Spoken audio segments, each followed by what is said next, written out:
శుక్లాంబరధరం విష్ణుం శశివర్ణం చతుర్భుజం ప్రసన్నవదనం ధ్యాయేత్ సర్వవిఘ్నోపశాంతయే. ఓం గం గణపతయే నమః. ఓం శ్రీమాత్రే నమః. ఓం శ్రీ గురుభ్యో నమః. మా ఆది ఆస్ట్రాలజీని చూస్తున్న మీ అందరికీ పేరు పేరున నా హృదయపూర్వక నమస్కారాలు. అంతేకాకుండా విదేశాల్లో కూడా ఉంటూ నాకు ఫోన్ చేస్తూ మీరు ప్రోత్సహిస్తున్న మీ అందరికీ కూడా పేరు పేరున నా హృదయపూర్వక నమస్కారాలు. ఇప్పుడు మనం 28 డిసెంబర్ నుండి 3 జనవరి 2026 వరకు కూడా ఈ వారం రోజులు గ్రహాల యొక్క ప్రభావం ఎలా ఉంటుంది, వివిధ రాశుల వాళ్ళకి ఎలా ఉంటుందో తెలుసుకుందాం. డిసెంబర్ 28వ తారీఖు నుండి 3 జనవరి 2026 వరకు కూడా ఈ వారం రోజులు గ్రహ ప్రభావం ఎలా ఉంటుందో తెలుసుకుందామండి. ముందుగా గ్రహాలు మిథున రాశిలో గురుడు వక్రగతిలో ఉండడము, సింహరాశిలో కేతువు, అలాగే వృశ్చిక రాశిలో బుధుడు, ధనురాశిలో రవి, బుధ, కుజ, శుక్రులు ఉండడము, రాహు కుంభరాశిలో ఉండడము, మీనరాశిలో శనీశ్వరుడు ఉండడం జరిగింది. కర్కాటక రాశి వారికి ఈ వారం మొత్తం కూడా చాలా అద్భుతంగా ఉందండి. ముఖ్యంగా మీ మీ రాశ్యాధిపతి అయినటువంటి చంద్రుడు కూడా చాలా బాగున్నాడు. మీ ధనం విషయంలో మాత్రం చిన్న ఇబ్బందులు ఎదురవుతాయండి. కేతు ద్వితీయ భావన ఉండడం వల్ల మనకు రావాల్సిన డబ్బులు సకాలంలో కొంతమందికి లేట్ అవ్వడానికి అవకాశం ఉంది. ఏదేమైనా మీకు ఎక్కువ ప్రయాణాలు చేయడానికి అవకాశం ఉంది. ప్రయాణాల్లో మీకు ఆలస్యం అవ్వడము, అదే పని కాలేకపోవడము, మీ తమ్ముళ్ళను చెల్లెళ్ళను చూడడానికి వెళ్ళడము, వాళ్ళకి సకాలంలో మీరు హెల్ప్ చేయలేకపోవడం జరుగుతూ ఉంటుంది. అంటే మీ తమ్ముళ్ళకి అంటే మీ సోదరమణులకి చిన్న చిన్న హెల్త్ ప్రాబ్లమ్స్ రావడానికి అవకాశం ఉంది. చదువులో ఎటువంటి ఆటంకాలు ఉండవండి. మీకు 4th హౌస్ లార్డ్ మీకు చాలా బాగున్నాడు కదా. 4th హౌస్ లార్డ్ శుక్రుడు మంచివాడు కాకపోయినా సరే మీకు బాగున్నాడు, 6వ భావన ఉన్నాడు. సరే అది పక్క పెడదామండి. గురుదృష్టి ఉంది కాబట్టి తల్లిగారికి బాగుంటుంది, తల్లిగారి ప్రేమ మీకు ఉంటుంది కర్కాటక రాశి వారికి.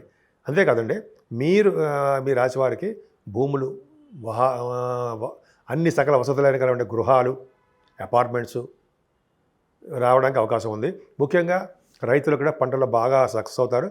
ముఖ్యంగా సంగీతం ఉంటుంది సరే, సంగీత సాధన ఉంటుంది కదా, సంగీతం ఉన్న వారికి మంచి యోగవంతమైన కాలము అని చెప్తాం. ముఖ్యంగా బుధుడు పంచమస్థానం ఉన్నాడు కాబట్టి పుత్రికా సంతానం జననం కలగడానికి ఎక్కువ అవకాశాలు ఉన్నాయి. అంతేకాదండి, మీరు బాగా స్పోర్ట్స్లో ఆడడము, స్పోర్టీగా ఉండడము, స్పోర్ట్స్ ఆడడము జరుగుతుంది. మీకు బుధుడి ప్రభావం వలన కూడా మీరు సినిమా రంగంలో, సాహిత్య రంగంలో, నటనలో, కళారంగంలో ఖచ్చితంగా మీరు బాగా డెవలప్ అవుతారు. బుధుడు కదండి, పంచమస్థానంలో బుధుడు బ్రహ్మాండం. 12th హౌస్ లార్డ్ పంచమంలో ఉన్నాడు కదా. మీ పిల్లల వలన కూడా మీరు బాగా ఖర్చు పెట్టేస్తుంటారు. మీ పిల్లలకి ఎంత ఖర్చు అయినా సరే వాళ్ళకి చదివించడానికి కోసం కానీ, వాళ్ళకి ఏది కావాలంటే అది చేయడం కానీ మీరు చేస్తారు. ఖచ్చితంగా ఉండి 12th హౌస్ లార్డ్ అయ్యాడు కదా. మీ పిల్లల్ని చూడడం కూడా మీరు వెనకాడరు, వెళ్తుంటారు, కలుస్తూ ఉంటారు. అంతేకాకుండా రవి, కుజ, శుక్ర, బుధుడు 6వ భావంలో మీకు బాగున్నారండి. అంటే మీకు కాంపిటీషన్ సక్సెస్ వాటిల్లో సక్సెస్ అయిపోతారు. గవర్నమెంట్ సంబంధించిన వాటిలో పదవులు వస్తాయి. రవి కుజుల కాంబినేషన్ వలన కొద్దిగా మీ శరీరం వేడిగా ఉండడానికి అవకాశం ఉంటుంది, కోపం కూడా ఉంటుంది. రాజకీయ రంగంలో పదవులు, గవర్నమెంట్ సంబంధించిన వాటిలో బాగుండడము, శత్రు భయం, రుణ భయం, రోగ భయం లేకుండా ప్రశాంతంగా ఉంటూ మీకు సేవకాజనం కలిగి ఉండడానికి అవకాశాలు ఎక్కువ ఉన్నాయి. అంతేకాకుండా బుధ శుక్రుల వలన కూడా మంచి యోగవంతమైన కాలం అండి. రవి కుజ శుక్రుల వలన, బుధుల వలన, బుధుల వలన మీరు డాక్టర్స్గా మీరు బాగా సక్సెస్ అవుతారు. ఆపరేషన్ చేయడంలో మీకు మీరే సిద్ధహస్తులు. ఏదైనా భార్యాభర్తల యొక్క దాంపత్య జీవితం బాగుంటుంది. భార్యాభర్తలు ఇద్దరు కలిసి ఫారిన్ కంట్రీస్ వెళ్ళడం కానీ, అయితే తీర్థయాత్రలు చేయడం కానీ, ఖచ్చితంగా వెంకటేశ్వర స్వామి దర్శనం కానీ జరిగి తీరుతుంది. మీకు ఈ జాతకాలు చూసుకోవడం ఉంది అది. కానీ అష్టమస్థానం రాహు అంత మంచివాడు కాదండి.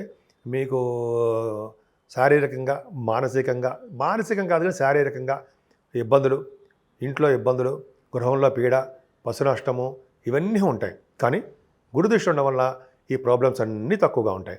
ఏదైనా శని భగవానుడు మీకు భాగ్యంలో ఉన్నాడు, శనీశ్వరుడు భాగ్యంలో. శని 9th house lord, 12th house. డెఫినెట్గా ఫారిన్ కంట్రీస్, ఉన్నతమైన విద్య రీత్యా, వ్యాపారాల రీత్యా వెళ్తారని మీరు బహుశా ఎంబీబీఎస్ కోసమో, అయితే ఇంజనీరింగ్ అయిపోయింది ఎంఎస్ కోసమో మీరు వెళ్తున్నారు. స్టెప్ 3 అంటాం కదా, స్టెప్ 3 ఎంబీబీఎస్ వాళ్ళకి ఉంటుంది. ఎంఎస్ చేయడం కోసం వెళ్తారు వాళ్ళు. అక్కడ మీరు విదేశాలు వెళ్ళి అమెరికా వెళ్ళడానికి అవకాశం ఉంటుంది. స్టాంపింగ్ కూడా అయిపోతుంది. మీకు భయపడాల్సిన అవసరం లేదు. కానీ మీ జాతకం ఒక్కసారి పరిశీలించుకోండి. ఏదైనా భాగ్యంలో ఉన్న శనీశ్వరుడు కూడా మంచివాడు కాకపోయినా ఆయన జలతత్వ రాశిలో ఉన్నాడు కాబట్టి నీటి వల్ల ప్రమాదాలు ఇస్తాడు. అయినప్పటికీ మీకు మంచి చేయడానికి అవకాశం ఉంటుంది. ఏం చేస్తాడంటే మీరు తీర్థయాత్రలు చేస్తుంటాడు. ఫారెన్ కంట్రీస్ వెళ్తారు. నాన్నగారికి బాగుండేది చేస్తుంటాడు. మీరు సాఫ్ట్వేర్ రంగ ఉద్యోగస్తులకి చాలా మంచి అవకాశాలు ఉన్నాయండి. వాళ్ళు బాగా డెవలప్ అవుతారు. గురు దృష్టి ఉండడం వల్ల మీరు ఫైనాన్స్ రంగంలోనూ అలాగే ఆడిటర్స్గాను మీరు బాగా సక్సెస్ రేట్ ఎక్కువ ఉంటుంది. గురు ప్రభావాన్ని కూడా తీర్థయాత్రలు చేయడము, గుడులు గోపురాలు దర్శించుకోవడము, చెరువులు బావులు తవ్వించడానికి డబ్బులు సహాయ సహకారాలు చేయడము వలన, ఇలా చేయడం వలన వాళ్ళు నరకలోక ప్రాప్తి ఉండదుట అని సరే సాక్షాత్ యమధర్మరాజే చెప్పాడు ఒక చోట. అది నేను కూడా చూశానండి ఆ మ్యాగజైన్. అది పక్క పెడితే ఎక్స్పెన్సివ్గా ఉండడము, దైవ దర్శనాలు, దేవతారాధన కోసం మీరు బాగా డబ్బులు ఖర్చు పెడతారు. దానికంటే ముందర నా పేరు వాడ్రే ఆదినారాయణరావు శర్మ. నేను ఆది ఆస్ట్రాలజీ మంది ఆది ఆస్ట్రాలజీ నుంచి నేను జాతకాలు కూడా చెప్తూ ఉంటాను. మీరు జాతకాలు చెప్పించుకోవాలనుకుంటే మీ date of birth, time of birth, place of birth ఈ 3 ఉంటే చాలండి. తప్పకుండా మన జాతకాలు చెప్పచ్చు. అంటే జాతకాల ప్రాబ్లమ్స్, ఎంబీబీఎస్ సీట్ వస్తుందా, ఇంజనీరింగ్ విభాగాల్లో విదేశాలు వెళ్తారా, లేకపోతే మీరు వివాహాలు కానీ కుదరడము, అలాగే జాబ్స్ గవర్నమెంట్ జాబ్స్లు ఉంటాయా, అలాగే పలు రకాలుగా బిజినెస్ ఎలా డెవలప్ అవుతాము, రాజకీయ రంగంలో కూడా మనం వెళ్ళొచ్చా, ఇవన్నీ కూడా జాతకాల్లో ఉంటాయండి. తప్పకుండా నేనే చూస్తూ ఉంటాను. నేనే మీ పర్సనల్గా మీ ఫోన్ కూడా లిఫ్ట్ చేస్తూ ఉంటాను. ఒకవేళ ఇలా షూటింగ్లో కనుక నేను ఉంటే మీరు వాట్సాప్లో కూడా మీరు మెసేజ్లు పెట్టండి. తప్పకుండా నేను వాట్సాప్లో చూసి మీకు ఫోన్ తప్పకుండా మరీ చేస్తాను. అంతేకాకుండా మనం ఈ గృహప్రవేశ ముహూర్తాలు, పెళ్ళిళ్ళ ముహూర్తాలు, అలాగే మ్యాచ్ మేకింగ్ అంటాం కదా, అంటే వధూవరుల జాతకాల పరిశీలన, అది చాలా ఇంపార్టెంట్ అండి. అది ఒకటి చేస్తాను నేను. అలాగే మీరు ఒకవేళ ఏదైనా అవకాశం చెప్పించుకోవాలనుకుంటే నాకు కింద నెంబర్ కనిపిస్తుంటే ఆ నెంబర్కి ఫోన్ చేయండి. 7075389589 7075389589. నేను తప్పకుండా మీ ఫోన్ లిఫ్ట్ చేస్తాను. అంతేకాదండి, వాస్తు సంబంధించినటువంటి మీకు ఏమైనా ప్రాబ్లమ్స్ ఉన్నా, డౌట్స్ ఉన్నా, ఏదైనా ఉన్నా సరే నాకు ఫోన్ చేస్తే నేను తప్పకుండా ఫోన్లోనే కూడా నేను ఈ పరిష్కార మార్గాలు చెప్పగలను. ఈ వారం మొత్తం కూడా అంటే డిసెంబర్ 28 నుంచి 3 జనవరి వరకు కూడా మనం ముఖ్యంగా పూజించవలసిన దేవుడు, ఈ మార్గశిర మాసం అయిపోయింది కాబట్టి పూజించవలసిన దేవుడు విష్ణుమూర్తి, అలాగే అయ్యప్ప స్వామి. స్వామియే శరణం అయ్యప్ప అంటాం కదండి. ఆ స్వామిని పూజించడం వలన సకల దోషాలు పరిహారం అయ్యి సకల శుభాలు కలగడానికి అవకాశాలు ఎక్కువ ఉన్నాయి. అంతేకాదండి, ఈ నెల మొత్తం కూడా సూర్యభగవాన్ ఆరాధన కూడా చాలా ప్రాముఖ్యత ఉంది. సో సూర్యభగవాన్ని పూజించడం వలన, అలాగే అమ్మవారిని, లక్ష్మీ అమ్మవారిని కలువ పువ్వులతో పూజించడం వలన, విష్ణు సహస్రనామాలు చదువుకోవడం వలన, అంతేకాకుండా శివుడికి అభిషేకాలు కూడా చేయించుకుంటే చాలా ఉత్తమమైన ఫలితాలు ఉంటాయండి. సో ఈ విధంగా మనకి అందుబాటులో ఏది ఉంటే అది చేసుకోవడం వల్ల మంచి ఫలితాలు ఉంటాయి. ముఖ్యంగా ఈ నెల మొత్తం కూడా అంటే డిసెంబరు, జనవరి నెల మొత్తం కూడా మనం స్వామియే శరణమయ్యప్ప అయ్యప్ప స్వామిని పూజించడం వలన సకల శుభాలు కలిగి ఎటువంటి దృష్టి దోషాలు కానీ, ఎటువంటి దోషాలు కానీ, కళ్యాణాలు అవ్వకపోతే కళ్యాణాలు అవ్వడం కానీ, అలాగే మీకు తెలియదే ఉంది అయ్యప్ప స్వామిని పూజించడం వల్ల. నేను కూడా వెళ్ళానండి, ఎరిమేల వెళ్ళాను, 5 times వెళ్ళాను. సో ఇలా చేసుకోవడం వల్ల కూడా చాలా చాలా మంచి ఫలితాలు ఆ అయ్యప్ప స్వామియే మనందరికీ ఇస్తాడు. డిసెంబర్ 30వ తారీఖుని వైకుంఠ ఏకాదశి. వైకుంఠ ఏకాదశి వస్తుందంటే, వైకుంఠ ఏకాదశి నాడు శ్రీమన్నారాయణుడు విష్ణుమూర్తి పాలసముద్రమే ఉండి మనందరి దేవతలందరికీ, ముక్కోటి దేవతలందరికీ కూడా ఆయన దర్శనం ఇస్తారు. మనకందరికీ తెలిసిందే. సో మనం ఆ రోజుని కనుక తెల్లవారుజామున లేచి తలారా స్నానం చేసి, తలంట పోసుకోకూడదు, తల మీద స్నానం చేసి మంచి బట్టలతోటి స్వామివారిని ఉత్తర ద్వారం గుండా వెళ్ళి దర్శనం చేసుకోవడం వలన సకల శుభాలు కలుగుతాయని, మళ్ళీ జన్మ అంటూ ఉండకుండా ఉండాలని, స్వామి యొక్క మనం ఆశీస్సులు పొందాలని తప్పకుండా చెప్తాం. అంతేకాకుండా ఈ రోజు కూడా ఉత్తర ద్వార దర్శనం చేసుకున్న తర్వాత ఉపవాసం ఉంటే చాలా మంచిది, చాలా చాలా మంచిది. ఎందుకంటే ఏకాదశి పూట ఎవరైతే ఉపవాసం ఉంటారో నరక భయం ఉండదని, యమధర్మరాజు బొట్లు కానీ మన దగ్గరికి రారని, ఏకాదశికి అంత పవర్ ఉంది. అందుకని ఏకాదశి ఉపవాసం ఉండడం చాలా గ్రేట్. అందున వైకుంఠ ఏకాదశి వచ్చింది కాబట్టి మనకి ఈ నెల మొత్తం డిసెంబర్ నెల ఆఖరిలో. సో తప్పకుండా ఎవరికి ఏమాత్రం అవకాశం ఉన్నా ఆ మాత్రం పూజలు చేసుకోవడము, ఒకవేళ తెల్లవారుజామున లేవలేకపోయినా లేవాలి, ఒకవేళ ఆలస్యమైనా కూడా ఉత్తర ద్వారం గుండా వెళ్ళి విష్ణుమూర్తిని అంటే వెంకటేశ్వర స్వామి యొక్క దర్శనము భాగ్యము చేసుకోవాలండి ఆ రోజు.